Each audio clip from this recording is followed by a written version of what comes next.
Welcome to NSTV. నేను రాజీవ్. ముందుగా headlines చూద్దాం. బంగారుపాళ్యం మండల కేంద్రంలో తెలుగుదేశం పార్టీ జాతీయ అధ్యక్షులు ఏపీ ముఖ్యమంత్రి శ్రీ నారా చంద్రబాబు నాయుడు 75వ జన్మదిన వేడుకలు అట్టహాసంగా జరిగాయి.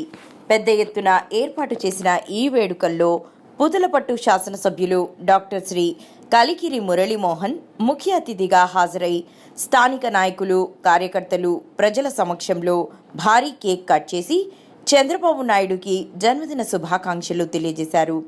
ఈ సందర్భంగా అక్కడే ఏర్పాటు చేసిన అన్నదాన కార్యక్రమంలో పాల్గొని పేదలకు అన్నదానం పంపిణీ చేశారు. ఈ కార్యక్రమంలో బంగారుపాళ్యం మండల అధ్యక్షులు ఎన్పి జయప్రకాష్ నాయుడు, మాజీ market committee chairman NP Jayachandra Naidu, మండల ప్రధాన కార్యదర్శి Janardhan Goud, cluster incharge NP Dharani Naidu, Chittoor జిల్లా సర్పంచ్ల సంఘం అధ్యక్షులు కోకా ప్రకాష్ నాయుడు మరియు మండల నాయకులు, కార్యకర్తలు, అభిమానులు, మహిళలు పెద్ద ఎత్తున పాల్గొన్నారు.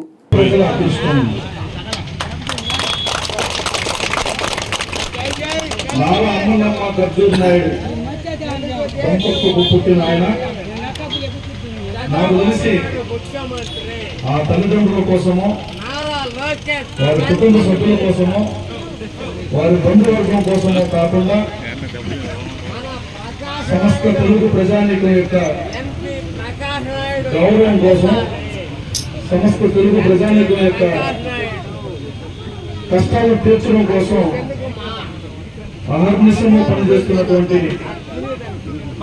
ఏకైక వ్యక్తి గౌరవనీయులు నారా చంద్రబాబు నాయుడు గారు.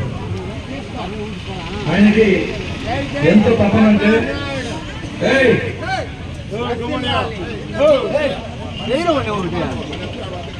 ఆయనలో నీళ్లు లేకపోతే ఆ ఇంట్లో నీళ్లు లేనంతగా వెలవెల్లాడిపోతాడు. బంగారుపాలెంలో మామిడి రైతులు కష్టపడతామంటే ఆయన ఇంట్లో పండించినటువంటి మామిడికాయలకి గిరాకీ లేకపోతే ఎంత ఇబ్బంది పడతారో అంత ఇబ్బంది పడిపోతారు. నేను ఎందుకు చెప్తున్నాను, చాలా మంది పాలకులు వస్తారు, పోతారు, చాలా మంది పాలకులు ఉంటారు. వాళ్ళెవరు మనుషులు చూడొచ్చు, ప్రాంతాన్ని చూడొచ్చు. రాజుగా కొంతకాలం పాటు పాలన చేయొచ్చు, కానీ ప్రతి మనిషి గుండెని తాకే ఆ గొప్ప శక్తి ఒక నారా చంద్రబాబు గారికి ఉంది. సరే